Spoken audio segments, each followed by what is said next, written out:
தமிழன் தொலைக்காட்சி சொந்தங்களுக்கு கிறிஸ்டபர் தாஸின் அன்பு வணக்கங்கள். இன்றைய அரசியல் அரங்கம் நிகழ்ச்சிக்காக நம்முடன் இணைந்திருப்பவர் தமிழக முற்போக்கு மக்கள் கட்சியின் நிறுவனர் தலைவர் வழக்கறிஞர் திரு சக்திவேல் இணைந்திருக்கிறார். அவரோடு சமகால அரசியல் நிகழ்வுகள், தமிழ் தேசியத்தின் மீதான தாக்கம், 26 சட்டமன்ற தேர்தல், குடியரசு துணைத் தலைவர் வேட்பாளராக அறிவிக்கப்பட்டுள்ள சிபி ராதாகிருஷ்ணன், அதற்கு எதிராக இருக்கக்கூடிய கருத்து விமர்சனங்கள், வாக்கு திருட்டு என்று பாராளுமன்ற எதிர்க்கட்சித் தலைவர் ராகுல் காந்தி வைத்திருக்கக்கூடிய குற்றச்சாட்டு, அதற்கு தேர்தல் ஆணையம் பரஸ்பர கருத்து மோதல்கள் தொடர்வதை நம்ம பார்க்குறோம். இப்படியான சூழலில் பல்வேறு விவகாரங்களை திரு சக்திவேலிடம் நாம் பேசலாம். சார் வணக்கம். மகிழ்ச்சி.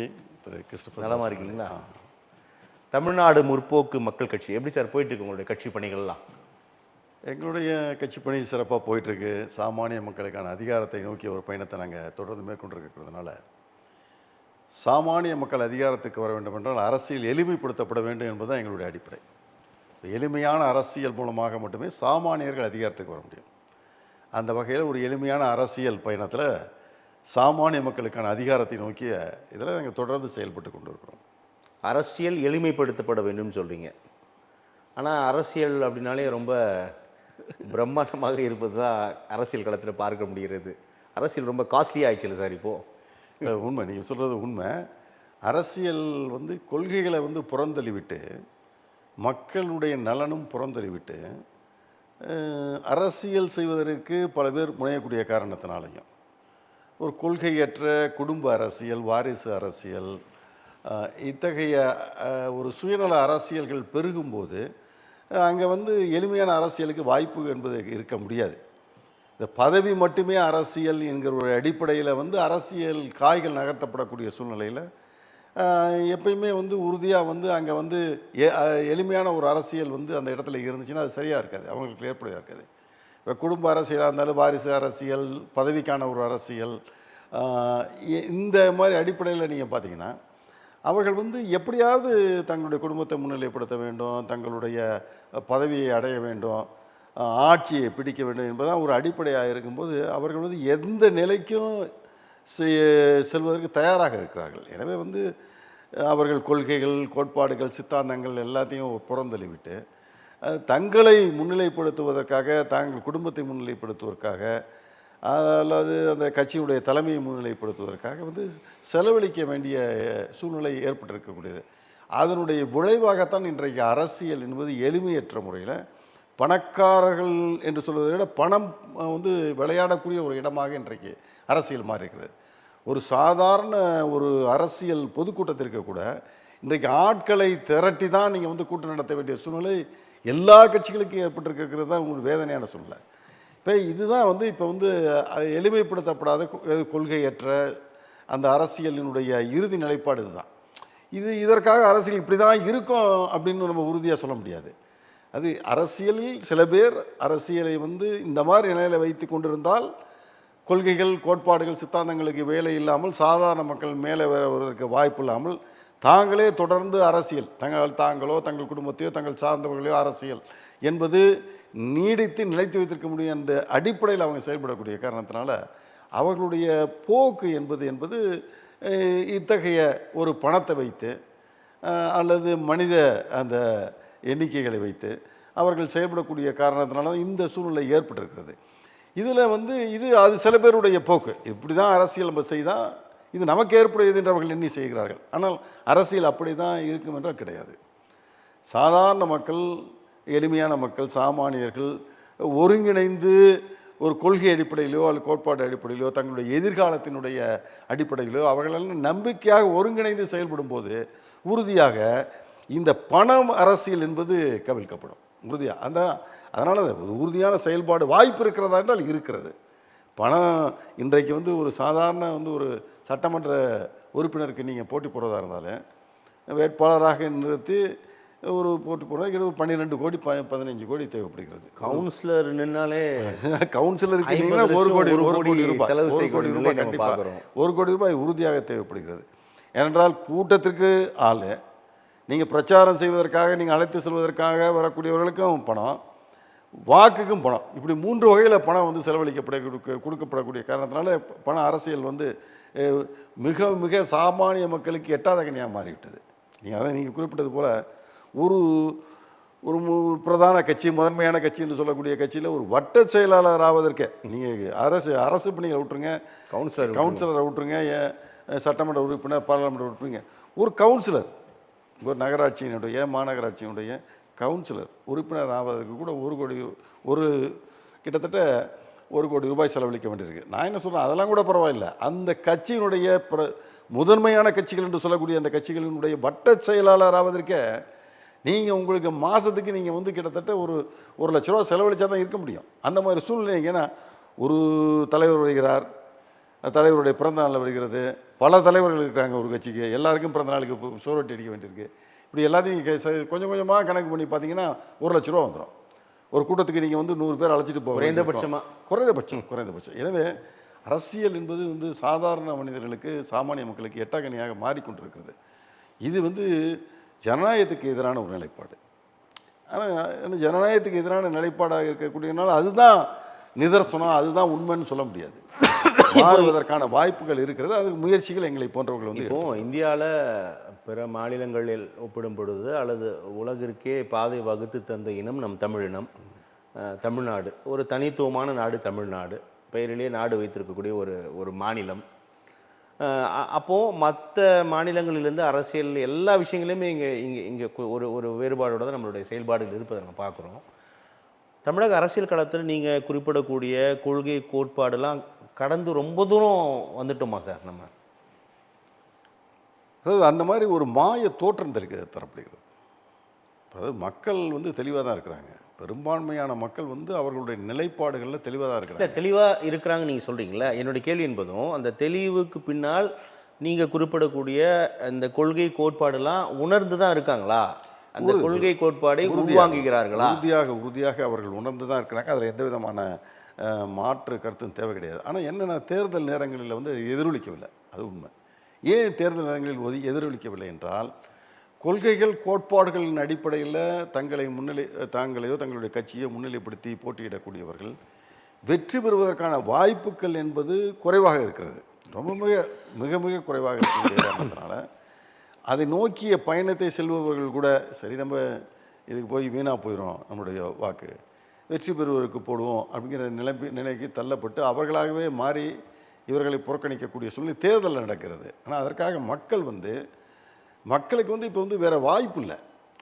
மக்களிடம் இருக்கக்கூடிய முதன்மையான அந்த 2 அணிகள், இந்த முதன்மையான 2 அணிகளில் திமுக காங்கிரஸோ பாரதிய ஜனதா, இந்த 2 அணிகளுமே மோசமான அணிகளாக இருக்குது. அவர்களுக்காக எந்த 2 அணியில் எதை தேர்ந்தெடுத்தாலும் ஒன்று தான் அவர்களை பொறுத்த வரைக்கும். ஆனால் இந்த 2 அணிகளும் தான் மக்களிடம் இருப்பது போலவையும் சாதாரண காலங்களில், தேர்தல் காலங்களில் அவர்கள் தான் முதன்மையாக இருப்பது போலவையும் ஒரு தோற்றத்தை, மாய தோற்றத்தை தரக்கூடிய காரணத்தினால மேய்ப்பன் மீது கோபம் கொண்ட ஆடுகள் ஓநாய்க்கு வாக்களித்தது போல அப்படின்னு ஹிட்லர் வெற்றி பெற்ற போது ஜெர்மானிய கவிஞர் எழுதினாராம். நீங்க சொல்றது அப்படிதான் இருக்குது. அதாவது ஹிட்லருடைய நீங்கள் வந்து அந்த காலம் அதே ஏறக்கூடிய அந்த சூழ்நிலை தான். 1931 ஹிட்லர் வந்து ஜெர்மனியில் வெற்றி பெற்ற அந்த சூழ்நிலைகளை பார்த்தீங்கன்னா, அது இருக்கக்கூடிய முதன்மையான கட்சிகள் வந்து அவர்களால் வந்து எந்த விதமான மக்களுக்கான அந்த நடத்த திட்டங்களை, எதிர்காலத்தை, நம்பிக்கை தர முடியாத பார்த்தீங்கன்னா, முதல் உலகப் போர் முடிந்த பிறகு ஜெர்மனியில் இருக்கக்கூடிய ஆளுகின்ற கட்சி அல்லது அன்றைக்கு இருக்கக்கூடிய பிரதான கட்சிகள் வந்து முதன்மையான கட்சிகள், அவர்களால் மக்களுக்கான அந்த நன்மையை அவர்கள் செய்ய முடியவில்லை. அங்கே மக்கள்லாம் ஏறக்குறைய அடிமைகளாக நடத்தப்பட்டார்கள். வேலை வாய்ப்பெல்லாம் ரொம்ப மோசமான சூழ்நிலைகள் இருந்தது. அதை அவர் பயன்படுத்தினார். ஹிட்லர் அவர்கள் அதை பயன்படுத்தி 1931 ஒரு மாற்றத்தை அவருக்கு கொண்டு வந்தார். அதுதான் அது ஹிட்லரை கூட நீங்கள் வந்து ஒரு வகையில் வந்து ஒரு சித்தாந்தத்தின் அடிப்படையில் தான் ஆட்சிக்கு வந்தார். இந்த சித்தாந்தம் சரியா தவறா பாலிசி இருந்துச்சு. அவருடைய சித்தாந்தம் ஆரிய உயர்வு, ஆரிய இனமே உயர்வான இனம், அந்த ஒரு அடிப்படை சித்தாந்தம். அது இல்லாமல் வந்து ஜெர்மனியே வந்து உலகத்தில் தலைநிமிர்ந்து இருக்கணும். இந்த 2 அடிப்படையை வைத்து அந்த ஒரு சித்தாந்தத்தை வைத்தார். அதற்காக அவர் மேற்கொண்ட கையாண்ட விதங்கள் வந்து தவறானவை என்பது ஆனால் ஒரு அடிப்படையை வைத்து வைத்தார். அந்த அடிப்படை கூட இல்லாமல் இப்போ பண்ணிகிட்டு இருக்காங்க தமிழ்நாட்டில். அதுதான் வேதனை. அது மோசமாக கருதப்படக்கூடிய ஹிட்லர் ஆட்சிக்கு வந்த பிறகு தான் அவர் வந்து அவருடைய குணத்தை காமிச்சார். நீங்கள் ஆட்சிக்கு வருவதுக்கு முன்னாடி நாங்கள் இப்படி தான் இருப்போம் என்று சொல்லக்கூடிய சூழ்நிலை தான் இன்றைக்கு தமிழ்நாடு அரசியல் இருக்குது. தமிழ்நாடு அரசியல் ஆட்சிக்கு வருகிறோமோ இல்லையோ நாங்கள் வந்து பணத்தை வந்து அள்ளி வீசுகிறோம், இதை வைத்து கொண்டு நாங்கள் தேர்தலை சந்திக்கிறோம், எங்கள்கிட்ட பணம் இருக்குது, நாங்கள் தேர்தலை சந்திக்க நாங்கள் தான் முதன்மையானவங்க என்று காட்டிக்கொள்ளக்கூடிய வலு இருக்கிறது என்று காட்டுகிறார்கள். இங்கே கொள்கைகள், கோட்பாடுகள், சித்தாந்தங்கள்லாம் ஒரு பக்கமாக ஒதுங்கி வச்சிடுறாங்க. நீங்கள் அதனால தான் வந்து இங்கே இருக்கக்கூடிய முதன்மையான இயக்கங்கள் 2 அணிகளும் அவர்களை வந்து மக்கள் வந்து 2 பேரையும் ஒரு எடைக்கட்டில் போடும்போது அவர்கள் என்ன நினைக்கிறாங்க, இது 2லேயும் மிகப்பெரிய வேறுபாடு தெரிகிறதில்ல. அந்த நேரத்தில் அவங்களுக்கு வந்து எது சாதகமாக இருக்கிறதோ அந்த வகையில் அவங்க தேர்ந்தெடுக்கிறாங்க. இப்போ ஜனநாயகத்தை பணநாயகமாக மாற்றியதில் இந்த 2 கட்சிகளுக்கும் தான் முக்கிய பங்கு இருக்கா? 2 திராவிட கட்சிகள் தான் பெரும் பங்கு அல்லவா? உறுதியாக குறிப்பாக 1996க்கு பிறகு இந்த திராவிட முன்னேற்றக் கழகம், அனைத்து இந்திய அண்ணா திராவிட முன்னேற்றக் கழகம் 2 இயக்கங்களும் மிகப்பெரிய அளவு தமிழ்நாட்டு மக்களை மூளைச்சலவை செய்து. 96க்கு பிறகு தானா? 96க்கு பிறகு தான் ஏறக்குறைய உறுதி. அதற்கு முன்பு வந்து நீங்கள் கொள்கைகளை சொல்லுவார்கள், கோட்பாடுகளை சொல்லுவாங்க, அது பொய்யாக இருக்கும். ஆனால் அது ஒரு ஏதோ அவர்கள் சொன்னார்கள் அதன் மீது வாக்களித்தார்கள். 96க்கு முன்னாடி வரைக்கும் வாக்குக்கு அதாவது அது ஒரு மிகப்பெரிய தாக்கத்தை ஏற்படுத்தக்கூடிய அளவுக்கு இருந்தது கிடையாது. இல்லை, அதாவது பணம் முழுக்க கொடுக்கலன்னு சொல்ல முடியாது. ஆனால் கொடுக்கப்பட்ட அது நடந்த அந்த பண அரசியல் என்பது மிகப்பெரிய தாக்கத்தை அரசியலில் ஏற்படுத்தலை. 96 உறுதியாக வந்து ஏன்னா நீங்கள் நல்லா பாருங்கள், 96க்கு முன்பு கூட்டத்துக்கு போகிறதுக்கு வந்து தலைவர்கள் கூட்டத்துக்கு போகிறாங்கன்னா அதுக்கு யாரையும் அழைச்சிட்டு வர மாட்டாங்க, பணத்தை கொடுத்து அழைச்சிட்டு வர மாட்டாங்க. இன்றைக்கி நீங்கள் வந்து யாராவது ஒரு தலைவர் பேரை சொல்லுங்கள், இவருக்கு கூட்டம் வந்துச்சுன்னு சொன்னீங்கன்னா அந்த கூட்டம் வந்து கூட்டப்படாமல் வந்ததான்னு ஒரு கேள்வி. எந்த தலைவருக்கும் தானாக சேர்ந்த கூட்டமே கிடையவே கிடையாது. அது யார்? மிகப்பெரிய நடிகர்கள் யாராக இருந்தாலும் கூட, நடிகர்களோ அரசியல் தலைவர்களோ நாங்கள் இவ்வளோ பெரிய கூட்டத்தை கூட்டியிருக்கிறோம் என்று தமிழ்நாட்டில் சொன்னால் அதில் இருக்கக்கூடிய 90 விழுக்காடு அதில் இருக்கக்கூடிய மக்கள் உறுதியாக பணத்தை பெற்றுக்கொண்டு தான் அவங்க கலந்துருப்பாங்கிறதுல எந்த விதமான மாற்று கருத்துமே கிடையாது. நாம் தமிழர்லாம் சொல்கிறாங்களே, இதுங்க எங்கெல்லாம் பணம்லாம் தர காசே எங்கள்கிட்ட கொடுக்குறதுலாம் காசு நாம் தமிழரில் தானா சேர கூட்டம் தான் சொல்கிறாங்க. தானா சேர கூட்டத்தில் வந்து அவங்களுக்கு வந்து அதாவது ஒரு குறைவான அளவு கூட்டத்தை தான் நீங்கள் காட்ட முடியும். இப்போ திரு எடப்பாடி ஊராக போகிறாரு, திரு ஸ்டாலின் அவர்கள் ஊராக போகிறாரு, அதே மாதிரி நடிகர் திரு விஜய் போகிறார். இவங்களுக்கெல்லாம் வந்து கூட்டத்தை வந்து நீங்கள் பார்த்தீங்கன்னா கூடக்கூடிய கூட்டங்கள் வந்து நாம் தமிழர் எண்ணிக்கையோட பல மடங்கு அதிகம். அதெல்லாம் அப்போ அந்த எண்ணிக்கையில் அந்த கூட்டம் வந்து தானா சேர்ந்த கூட்டமாக பார்த்தா கிடையவே கிடையாது, உறுதியாக கிடையாது. உறுதியாக அவர்கள் வந்து தமிழ்நாட்டு மக்கள் நீங்கள் யாரை அழைச்சிட்டு வந்தாலும் தமிழ்நாட்டில் நீங்கள் எவ்வளோ பெரிய தலைவராக இருந்தாலும் நீங்கள் வர்றீங்கன்னா அவங்களாம் வர மாட்டாங்க, நீங்கள் பணத்தை கொடுத்து அழைச்சிட்டு வர முடியும், கட்சியினுடைய தொண்டர்கள் வருவாங்க. ஸோ ஏறக்குறைய ஒரு இந்த 30-35 ஆண்டுகளில் தான் இந்த சிக்கல் உருவாச்சுன்னு சொல்கிறீங்க. உறுதியாக அதற்கு முன்னால் தூய அரசியல் தமிழகத்தில் இருந்துச்சா?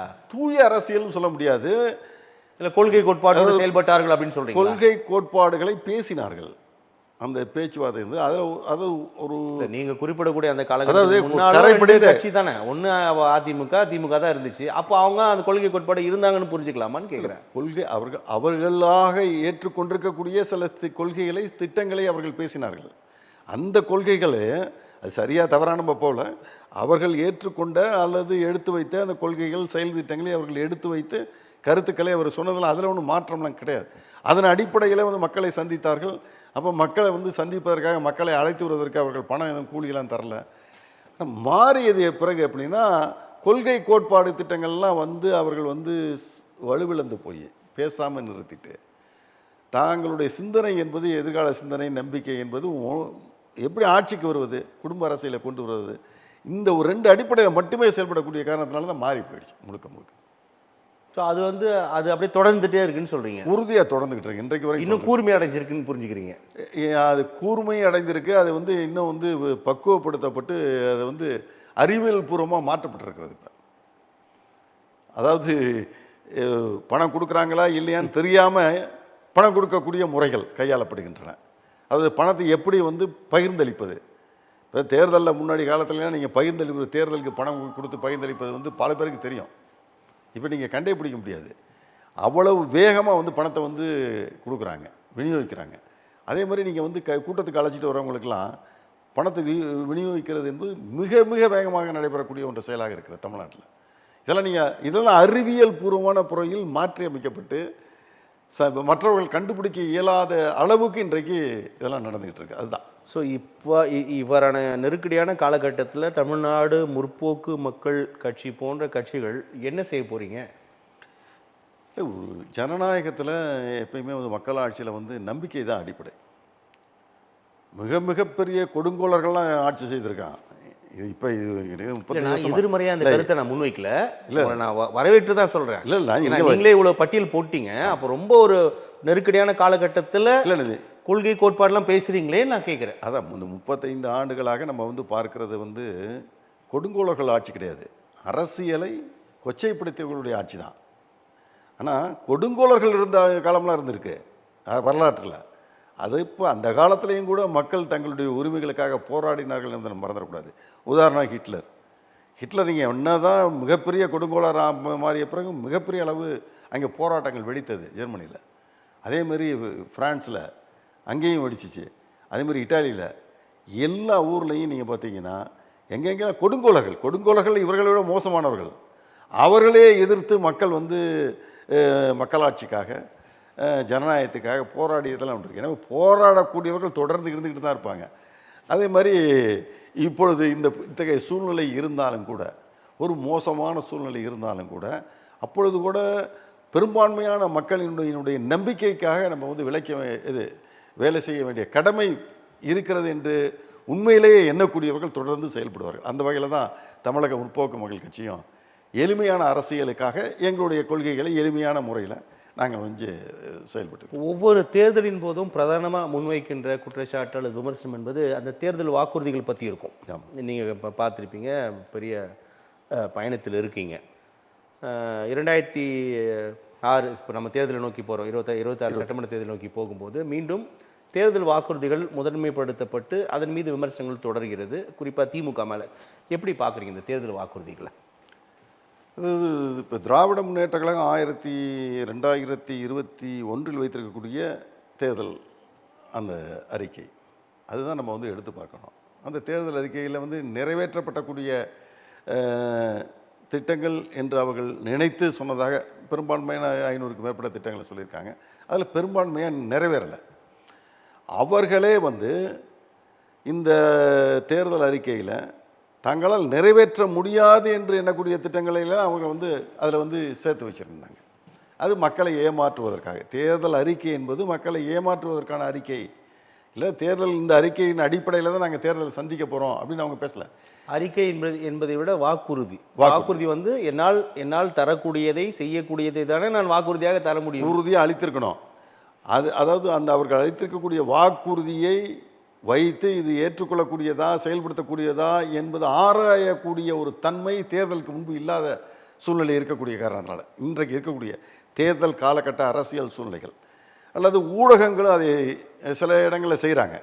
சில வாக்குறுதிகள் என்பது ஏமாற்றகரமான வாக்குறுதிகள் என்பது சில ஊடகங்கள்லாம் பட்டியலிடுறாங்க. ஸோ ஒருவித ஏமாற்றும் தந்திரம் தான் அது. இது ஏமாற்றம் தந்திரம் தான். உறுதியாக ஏமாற்றம் தந்திரம் தான். உறுதியாக நீங்கள் சொல்ல போனீங்கன்னா இப்போ நீட்டை பொறுத்த வரைக்கும் நீட்டை அவர்களால் உறுதியாக ரத்து செய்ய முடியாது என்பது அவர்களுக்கு தெரியும்.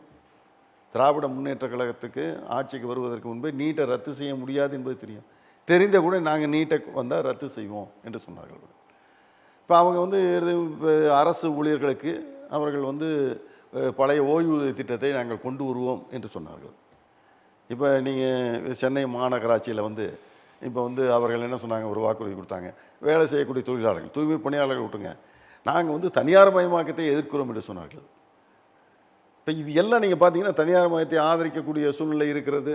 நீட்டு அவர்கள் ரத்து செய்ய முடியவில்லை. இது தொடர்ந்து இது மாதிரி வாக்குறுதிகளை நீங்கள் எதை எடுத்துக்கிட்டாலும் கூட செயல்படுத்த முடியாத வாக்குறுதிகள், அதில் அங்கொன்றும் இங்கொன்றுமாக ஏமாற்றகரமாக இருக்கக்கூடிய வாக்குறுதிகள் இருக்குது. இப்போ மகளிருக்கு விடியல் பயணம் அவங்க வச்சுருக்காங்க. மகளிர் விடியல் பயணத்தில் அவர்களை கேட்டால் நீங்கள் உறுதியாக அந்த மகளிர் விடியல் பயணம் கிட்டத்தட்ட 5000 கிலோமீட்டருக்கு 5 லட்சம் கிலோமீட்டர் அளவுக்கு மகளிருக்கு பயன்படுத்திக்கிட்டு இருக்காங்க. மிகப்பெரிய அது வெற்றி அடைந்து சொல்கிறார்கள். இப்போ சென்னையில் சென்னை மாநகரத்தில் மகளிர் விடியல் பயணம் வந்து மேற்கொள்கிறாங்க. அதை பல பேர் பயன்படுத்துகிறாங்க. இங்கே ஓரளவுக்கு மகளிர்களுக்கு வந்து பேருந்துகள் இருக்குது. ஆனால் நீங்கள் சென்னையை போன்ற பெருநகரங்களை தாண்டி கிராமப்புறங்களை தமிழ்நாட்டில் எடுத்துக்கிட்டா அங்கே வந்து இந்த மகளிருக்கான சிறப்பு பேருந்துகளே கிடையாது. காலையில் ஒரு பேருந்து வருகிறது, அந்த காலையில் பேருந்தோடு சரி. போதிய பேருந்துகளே இல்லை. பேருந்துகளே கிடையாது. அதுவும் பேருந்துகள் இருக்கிறது, மகளிருக்காக இருக்கக்கூடிய விடியல் பேருந்து போதிய பேருந்துகளே இல்லைன்னு சொல்கிறேன். கிடையாது.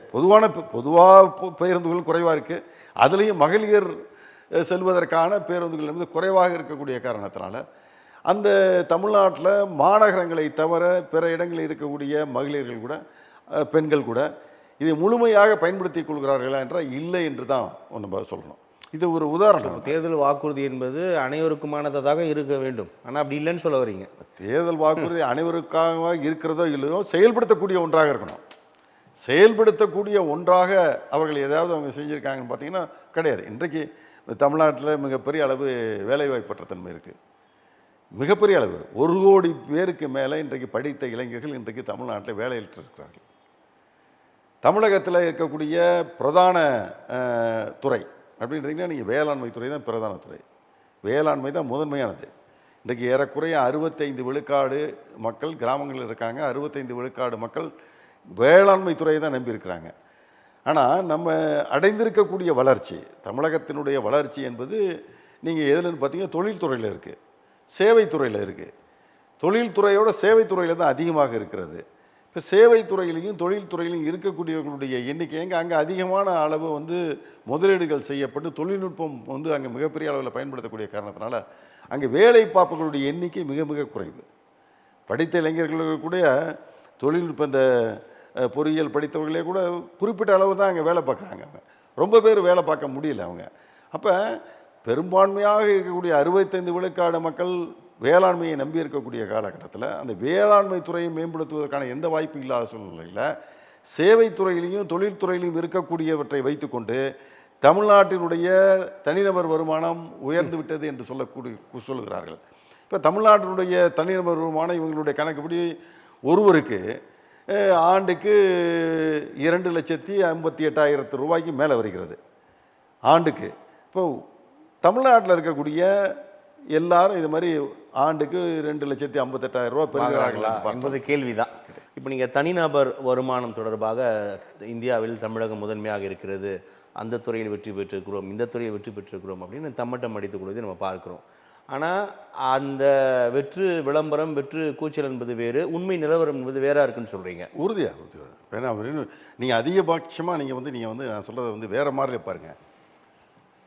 இன்றைக்கு தமிழ்நாட்டில் இருக்கக்கூடிய மொத்த குடும்பங்களுடைய எண்ணிக்கைன்னு பார்த்தீங்கன்னா 2,20,00,000 2,20,00,000 குடும்பங்கள் இருக்குது. பொங்கலுக்கு ஒவ்வொரு ஆண்டு வந்து வேட்டி சேலை கொடுக்கும். குடும்ப அட்டை கணக்கீட்டில் சொல்கிறீங்க. குடும்ப அட்டை வேட்டி சேலை கொடுக்குறாங்க. எவ்வளோ பேருக்கு தர்றாங்க? 1,90,00,000 பேருக்கு தராங்க. ஏறக்குறைய 2 கோடி பேருக்கு தராங்க. இது வந்து ஒரே ஒரு சாதாரண 50 ரூபாய் பெருமானம் உள்ள வேஷ்டி, 50 ரூபா பெருமானம் உள்ள சேலையை பெறுவதற்கு தமிழகத்தில் இருக்கக்கூடிய மக்கள் அடித்து கொண்டு பொங்கல் அந்த பரிசை வாங்குவதற்கு அவர்கள் முயற்சி செய்கிறாங்க. அதே மாதிரி தமிழ்நாட்டில் இருக்கக்கூடிய மகளிர் இது ஒரு பக்கம். அப்போ 2 கோடி பேர், 2 கோடி குடும்பங்கள் வறுமை கோட்டுக்கு கீழே இருக்குன்னு அர்த்தம். அப்படி அதை புரிஞ்சுக்கலாம் நம்ம. அப்படி தான் நீங்கள் எடுத்துக்கணும். ஏன்னா வசதியானவர்களும் வரிசையில் நின்று அதை வாங்குவதை நம்ம பார்க்குறோமே. அதனால் அந்த வரையறைக்குள்ள அதை பார்க்கலாமா? ஆமாம், வந்து நீங்கள் உறுதியாக பார்க்கலாம். நீங்கள் 2 கோடி குடும்பங்கள் இன்றைக்கு வந்து அந்த குடும்ப பொங்கல் வாங்குகிறார்கள் அப்படின்னு புரிஞ்சுக்கலாம். சரி. அதே மாதிரி இப்போ வந்து மகளிர் உரிமை தொகை 1,10,00,000 பேருக்கு கொடுத்துட்டாங்க. 10 லட்சம் குடும்பங்களுக்கு கொடுத்துருக்காங்க. வெறும் 1000 ரூபா கொடுக்குறாங்க. வெறும் 1000 ரூபா. இன்னும் ஒரு 10 கோடி பேருக்கு தரலாம். 1,20,00,000 10 லட்சம் பேருக்கு தரலாம். 1,20,00,000 பேருக்கு தராங்க. இப்போ 1,20,00,000 பேர் குடும்பங்கள் வறுமை கோட்டுக்கு கீழே இருக்குன்னு தானே பொருள். நீங்கள் எல்லாருக்கும் தர முடியாது. நீங்கள் அதை கூட விட்டுருங்க, பரவாயில்ல. நியாய விலை கடையில் போய் பெறக்கூடிய அந்த குடும்ப அட்டை மூலமாக பயன்படுத்தக்கூடியவர்களுடைய எண்ணிக்கை கூட விட்டுருங்க. பொங்கல் பரிசு பெற ஒன்று. இதை உறுதியாக பாருங்கள். 1,20,00,000 குடும்பங்கள் வறுமை கோட்டுக்கு கீழே இருக்குது. இப்போ எங்கே தமிழ்நாடு உயர்ந்திருக்கிறது? நீங்கள் மொத்தமே 2,20,00,000 குடும்பங்கள், அதிகபட்சம் 2,30,00,000 குடும்பங்கள் தான் இருக்குது. குடும்ப அட்டையும் அவ்வளோ. தனிநபர் வருமானத்தில் இப்போ யாரெல்லாம் உயர்ந்திருக்கிறார்கள்? யார் இருக்காங்க? சில பேர் உயர்ந்திருக்கிறாங்க, பணக்காரர்கள் இருக்காங்க. பெரும்பான்மையான தமிழர்கள் இன்றைக்கு மிக மிக மோசமான நிலையில் தங்களுடைய வாழ்க்கையை நடத்தி கொண்டிருக்கிறார்கள். இது வெளியே தெரியல, அவ்வளோதானே தவிர இவர்கள் வந்து பல திட்டங்களை அறிவித்து அந்த திட்டங்கள் மூலமாக இவர்கள் வந்து செயல்படுத்தி இது பண்ணிகிட்டு இருக்காங்க. இப்போ நீங்கள் உண்மையான வளர்ச்சி, இப்போ வேளாண்மை தான் உண்மையான வளர்ச்சி. நீங்கள் தஞ்சை மண்டலத்தை வந்து இந்த மண்டலத்தை காவிரியை வந்து அதை வந்து ஒரு இந்த மண்டலமாக அறிவிச்சிங்க. நீங்கள் பாதுகாக்கப்பட்ட வேண்டாள் மண்டலமாக அறிவிச்சிங்க. பாதுகாக்கப்பட்ட வேண்டாள் மண்டலமாக அறிவிச்சிங்களா? அங்கே அந்த வேளாண் தொழிலை நீங்கள் அங்கே வந்து பண்ணாதான் அங்கே இருக்கக்கூடிய அந்த வேளாண் மண்டலத்தில் இருக்கக்கூடிய இளைஞர்களுக்கெல்லாம் வாய்ப்பு இருக்கும். என்ன அந்த மாதிரி நீங்கள் பண்ணியிருக்கீங்க? மிகப்பெரிய அளவில் நம்மளுடைய பயிர் விளைச்சல் பகுதியை கூட்டவே இல்லை. நம்ம ஒட்டுமொத்த நம்மளுடைய தமிழகத்தினுடைய உற்பத்தி, விவசாய உற்பத்தி, பொருள் உற்பத்தி என்பது பெரிய அளவில் கிடையாது. எதை வைத்து நீங்கள் இவங்க சொல்கிறீங்க? நீங்கள் சாதாரணமாக சேவைத்துறையில தனி நிதிநிலை அறிக்கை தாக்கல் செய்திருக்கிறோம்னு சொல்கிறாங்க. அதாவது மக்களை ஏமாற்றுவதற்காக இப்படி செய்கிறது தான் அது. இப்போ மத்திய அரசில் வந்து ரயில்வே இதுக்கு தனியாக முன்னாடி அறிவிச்சிட்டு இருந்தாங்க. அதை ரத்து பண்ணிவிட்டு இப்போ ஒட்டுமொத்தமாக நிதி அறிக்கையிலே சேர்த்துட்டாங்க. அது மாதிரி அது அறிவித்தாலும் ஒன்று தான், அறிவிக்கவில்லை என்றாலும் ஒன்று தான். நீங்கள் தமிழ்நாட்டில் இருக்கக்கூடிய பெரும்பான்மையான மக்கள் அவர்களுக்கு ஏற்றவாறு ஒரு பொருளாதார அந்த சூழ்நிலையை நீங்கள் உருவாக்கி அதன் மூலம் அடையக்கூடிய வெற்றியை எல்லா மக்களுக்கும் வந்து பகிர்ந்தளிக்கப்படும் வாய்ப்புகளாக இருக்கும். அது கிடையாது. அந்த வாய்ப்புகளை நீங்கள் உருவாக்கலையே. சேவைத்துறை பண்ணியிருக்கீங்க, பொருளாதார அதேமாதிரி நீங்கள் உற்பத்தி துறையில் இருக்குது. இந்த 2 துறை தான் இன்றைக்கு வந்து தமிழ்நாடு வந்து அதிகமான இருக்குது. மற்றபடி தமிழ்நாட்டினுடைய வருமானம் வந்து நீங்கள் இதில் இல்லையே, விவசாயத்துறையில் இல்லையே. விவசாயத்துறையை நம்பி தானே 65 விழுக்காடு மக்கள் இருக்காங்க. படிச்சிருக்காங்களோ கிராமப்புறத்தில் படிச்சிருந்தாலும் படிக்கலைனாலும் இறுதியாக அவங்க இருக்கிறது விவசாயத்தை நம்பி தான் இருக்கிறாங்க, அல்லது விவசாயம் சார்ந்த பணிகளை நம்பியிருக்காங்க. அப்போ நீங்கள் விவசாயம் சார்ந்த பணிகள், விவசாயத்தை மேம்படுத்துவதற்கு அதன் மூலமாக ஒரு 65 விழுக்காடு மக்கள், இது ஏறக்குறைய இந்தியா முழுவதும் இதே இதுதான். இந்த 65 விழுக்காடு மக்களுடைய உயர்வுக்கு நீங்கள் செயல்படாத போது உங்கள் தனிநபர் வருமானம் உயர்ந்தா என்ன, உயரலைன்னா என்ன? 65 விழுக்காடு மக்களை வறுமை கோடுக்கு கீழே தான் வச்சுக்கிட்டு இருக்கீங்க. எந்த விவசாயியும் வந்து மகிழ்ச்சியோடு கிடையாது. எனவே இதுதான் வந்து தமிழ்நாடு அரசு வந்து செய்ய மறந்தவைகள் இதெல்லாம்.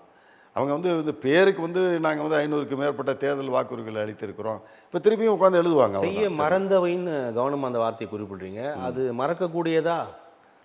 வேளாண் துறை வந்து சோறு வேணுமே நமக்கு, எப்படி மறக்கிறார்கள்? அது அது வேதனையான தான். மறக்கிறார்களா அல்லது இல்லை வேண்டுமென்றே செய்கிறார்களா? அதாவது அவர்கள் வந்து மறக்க வைக்கிறார்கள் மக்களை. அவர்களுக்கு என்ன நினைக்கிறார்களோ அதை செய்து கொண்டிருக்கிறார்கள். அதில் வந்து பொதுவாக சிலவற்றை செய்துவிட்டு தாங்கள் எல்லாவற்றையும் செய்ததாக ஒரு காட்சியை அவர்கள் காட்சிப்படுத்தி கொண்டிருக்கிறார்கள். ஒரு சிறிய குறுக்கீடு, 65 விழுக்காட்டினருக்கு, குறிப்பாக வேளாண் விவசாயி, நம்ம அவங்க கை வச்சாதான் நமக்கு வாயில் சோறு வைக்க முடியும். இந்த துறைக்கு 65 விழுக்காட்டில் செய்யவில்லை. மீதம் இருக்கக்கூடிய 35 விழுக்காட்டிலும் தொழில்துறை அதிலும் ஒரு பங்கு தான். ஆனால் நாங்கள் உலக முதலீட்டாளர்களை ஈர்க்கிறோம், உலக முதலீட்டாளர் மாநாடு நடத்துகிறோம், தொழில்துறையில் இவ்வளவு உயரத்திற்கு சென்றிருக்கிறோம் அப்படின்னு பெருமை பறைசாற்றிக் கொள்வதை பார்க்குறோமே, அது எப்படி நம்ம புரிஞ்சுக்கலாம்?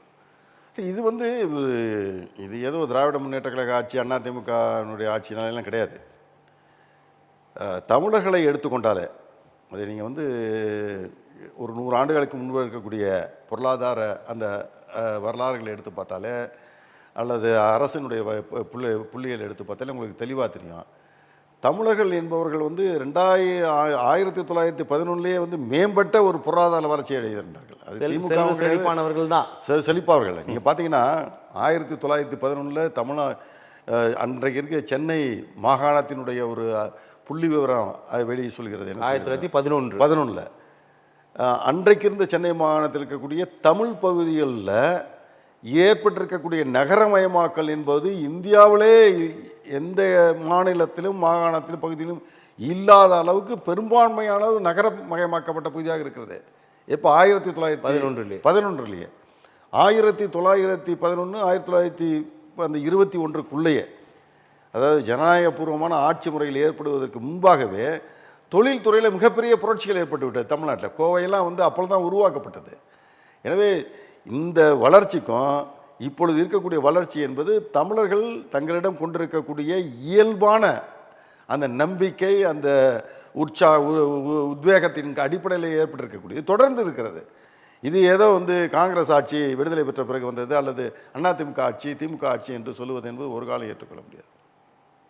தொழில்துறையில் வேண்டுமென்றால் அப்படி நம்ம அதை நம்ம புதிய தொழிற்சாலைகளோட வருகை அல்லது தொழில்நுட்பத்தோட வருகை அப்படின்னு நம்ம தொழில்துறையில் வேண்டுமென்றால் அதை நம்ம ஏற்றுக்கொள்ளலாமா இல்லை? இல்லை, அது விரிவாக்கத்தை உறுதியாக எடுத்துக்கலாம். அதாவது அடிப்படையில் இருந்தது, அதை விரிவாக்குவதற்கான முயற்சிகள் இப்போ கல்லூரிகள் வந்து இருந்துச்சு, பள்ளிகள் இருந்துச்சு, அது பல பள்ளிகளாக பெருகினுச்சு, நிறைய காங்கிரஸ் ஆட்சியில் கொண்டு வந்தாங்க, அதிமுக ஆட்சியில் கொண்டு வந்தாங்க. அவர்களுக்கு ஏதாவது கொண்டு வர வேண்டும், செயல்பட வேண்டுங்கிற போது இதுதான். அதுமாதிரி தொழில்துறையில் வந்து கண்டிப்பாக வந்து மாற்றங்கள் வந்து காலத்திற்கு ஏற்ப மாற்றங்களை விரிவாக்கங்களை அவர் செய்திருப்பார்கள். ஆனால் எப்பயுமே இந்த அடிப்படை தான் முக்கியம். அடிப்படையான அந்த அடிப்படையான உணர்வு இருக்கக்கூடிய ஒரு இடத்துல தான் நீங்கள் வளர்ச்சி என்பது இருக்கும். அடிப்படை உணர்வே இல்லாத இடத்துல எப்படி வளர்ச்சி இருக்க முடியும்? அந்த அடிப்படை உணர்வை கொண்டவர்களாக தமிழர்கள் இருக்கக்கூடிய காரணத்தினால இங்கே வந்து எல்லாமே ஏற்றுக்கொள்ளக்கூடிய ஒன்றாக இன்றைக்கு இருந்து கொண்டிருக்கிறது. இதற்கு எந்த அரசாங்கமோ எந்த இவங்களும் வந்து பொறுப்பு எடுக்க முடியாது. இப்போ நீங்கள் வந்து சேவை துறையில் நம்ம இந்த அளவுக்கு வந்து முன்னேறிக்கிறது காரணம் நம்மளுடைய படிப்பு தான். தமிழ்நாடு முழுவதும் பள்ளிக்கூடங்கள், கல்லூரிகள், இது சார்ந்த துறையான கல்லூரிகள் எல்லாம் துவங்கிய பிறகு தான் இதனுடைய விளைவாகத்தான் சேவைத்துறையில் அதிகமான பேர் போனாங்க. எனவே சேவைத்துறை போனதுக்கு அரசுகள், அதற்கு பிறகு அரசுகள் அதை பயன்படுத்துவதற்கான முயற்சிகளை பண்ணாங்க. சேவைத்துறையில் வந்து அரசுகள் வந்து இது மிகப்பெரிய அளவு ஒரு வாய்ப்பு இருக்கிறது, அதை நம்ம வந்து நம்ம மக்களுக்கு இன்னும் வந்து உறுதியாக அளிப்போம் என்ற முறையில் தான் செயல்பாடுகள் இருந்ததே தவிர, ஆனால் அதற்கான ஒரு அடிப்படையை போட்டது மக்கள் தான். அவர்கள் தான் அவர்களாக படித்து அவர்களாகவே வந்து இந்த துறைகளை தேர்ந்தெடுத்து அவர்கள் பல்வேறு இடங்களுக்கு செல்வதும் இதை பார்த்து நமது தமிழகத்தில் இருக்கக்கூடிய அந்த கல்வி அந்த படிப்பு அளவை பார்த்த பிறகு, நிலைமையை பார்த்த பிறகு பல்வேறு நிறுவனங்கள் இங்கே தொடர்ந்து வந்தது. அதனுடைய தொடர்ச்சியாக அவரை அதை வந்து நிர்வாகப்படுத்தினார்கள், உருவகப்படுத்தினார்கள், மேம்படுத்தினார்கள். அதிலெல்லாம் மாற்றம் இருக்க முடியாது. ஆனால் அந்த அடிப்படை தமிழர்களுக்கு இருந்தது என்பதை நாம் மறந்துவிடக்கூடாது. இவர்கள் அதனால தான் நீங்கள் பார்த்தீங்கன்னா எதெல்லாம் வரணுமோ அதெல்லாம் அந்தளவு தான் வந்துருக்கு. அனைத்து இங்கே அண்ணா திராவிட முன்னேற்ற கழக ஆட்சியில் கூட நாங்கள் 3 லட்சம் கோடி முதலீடுகளை பெற்றோம் என்று சொன்னார்கள்.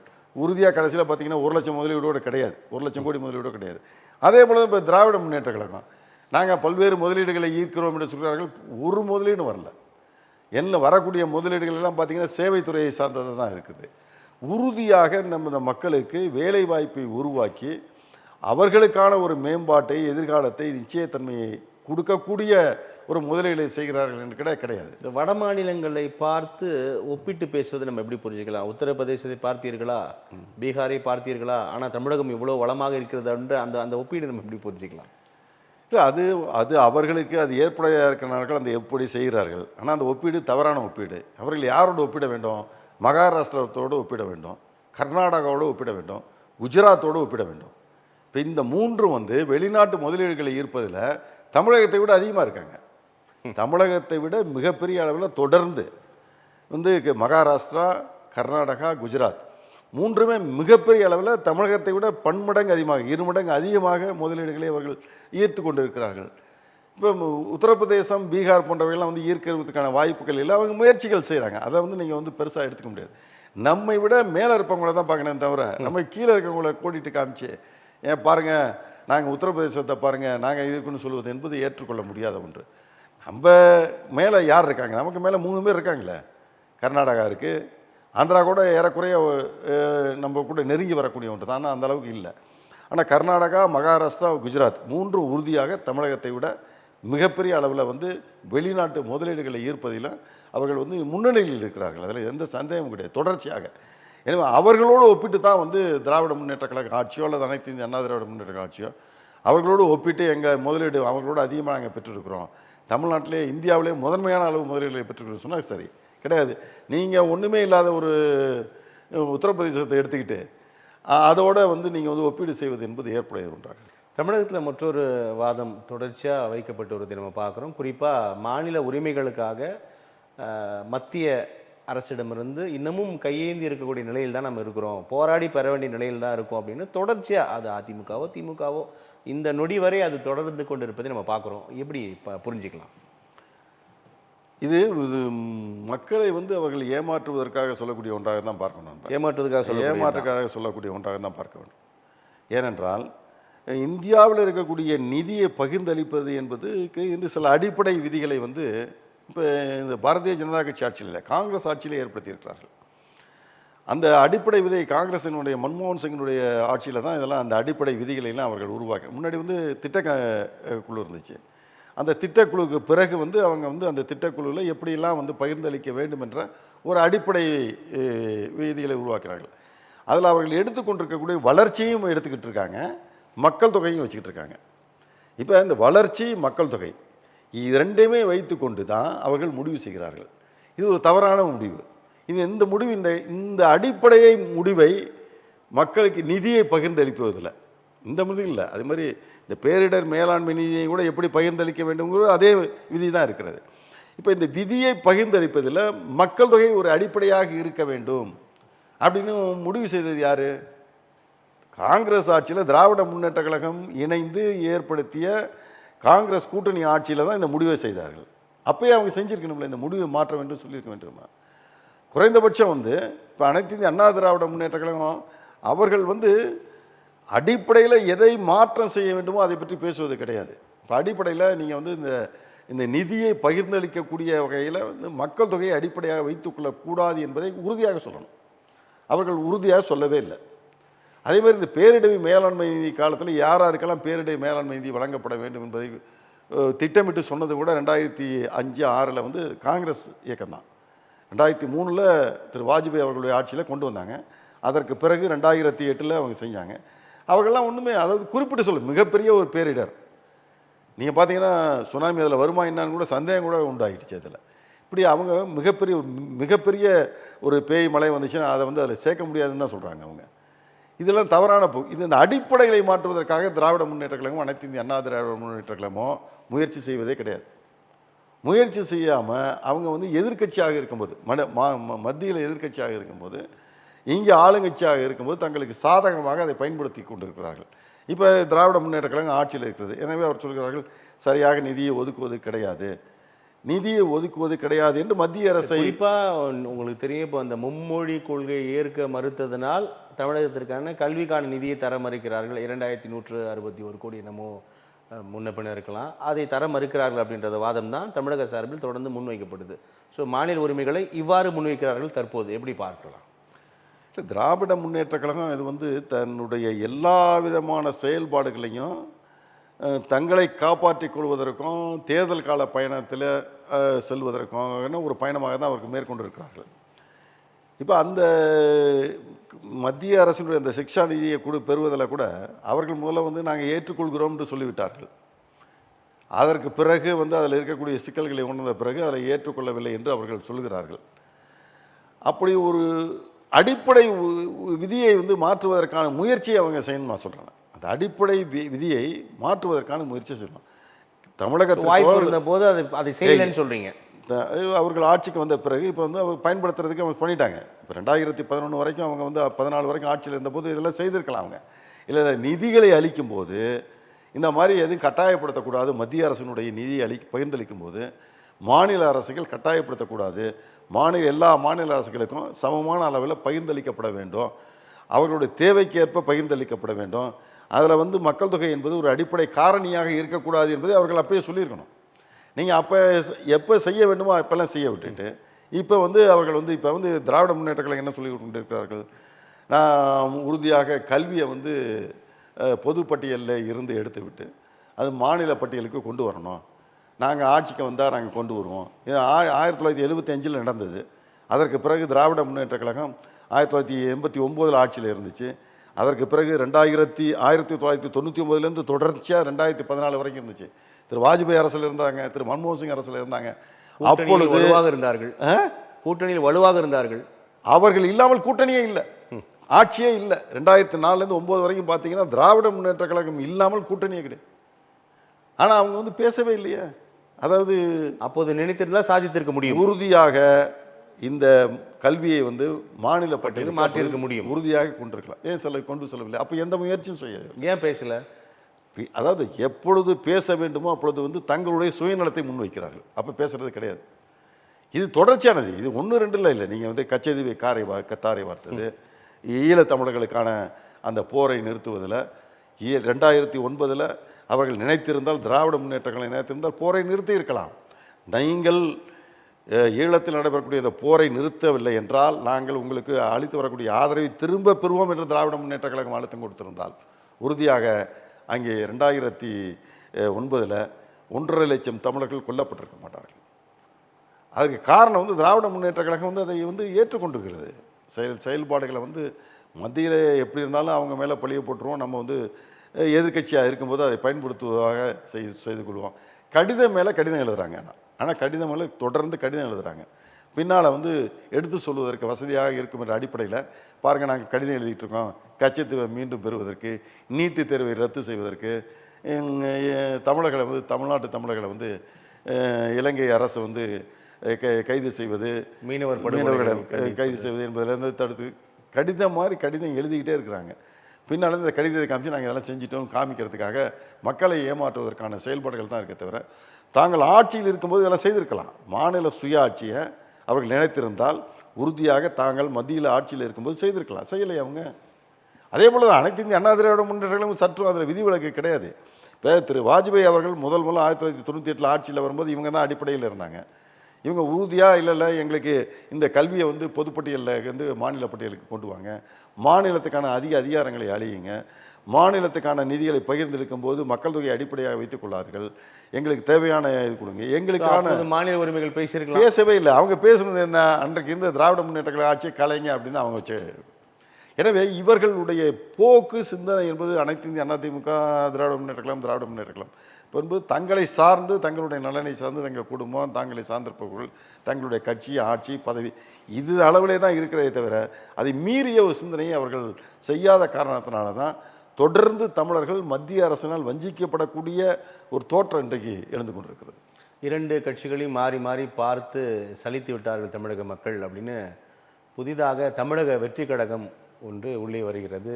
நடிகர் விஜய் எப்படி பார்க்குறீங்க?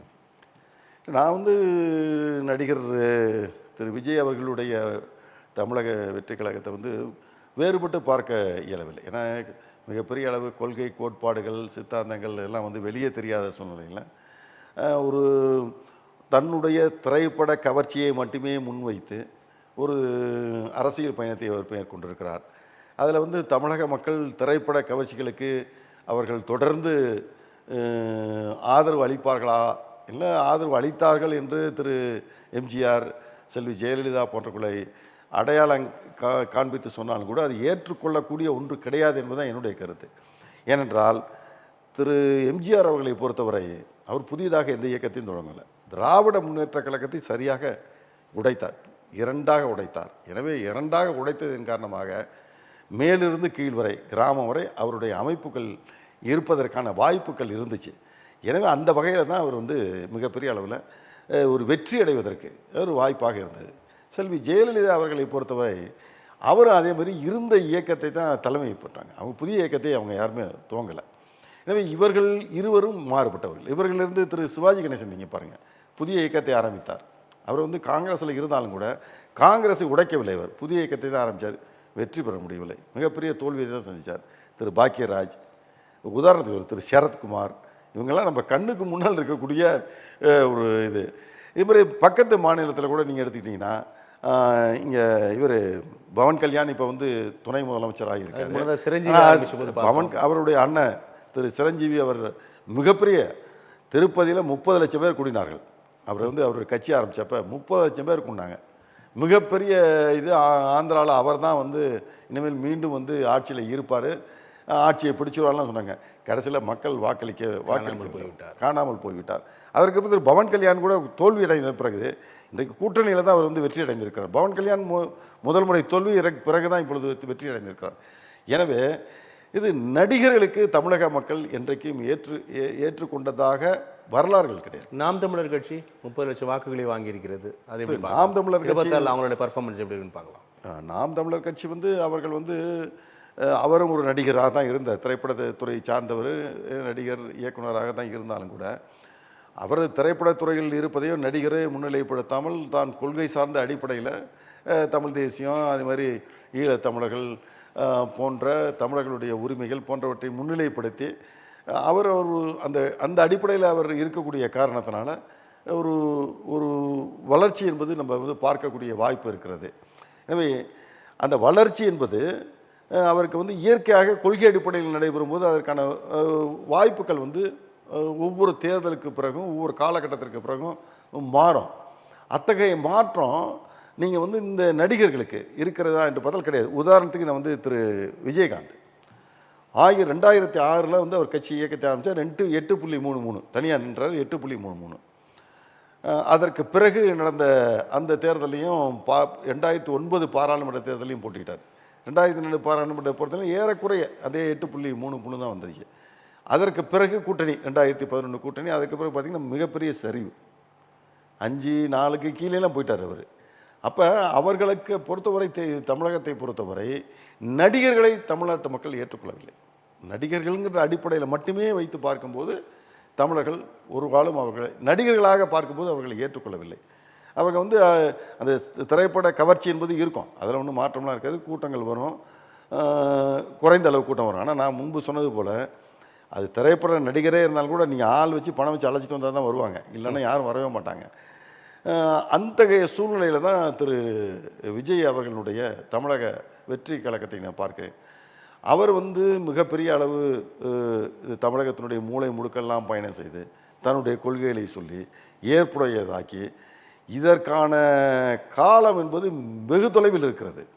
இது இந்த 2026 தேர்தலுக்கான அவர் வந்து அது ஒரு வெற்றி பயணமாகவோ அல்லது ஒரு மிகப்பெரிய ஒரு மாற்றத்துக்கான பயணமாகவோ அவர்கள் பார்த்தால் அது ஒரு தவறான பாதையாகவும் தவறான ஒரு எண்ணமாகத்தான் இருக்கும். பார்க்கலாம் சார். உங்களுடைய வருகைக்கும் கருத்து பகிர்வுக்கும் மிக்க நன்றி. நன்றி திரு கிருஷ்ணதாஸ். மீண்டும் சந்திப்போம்.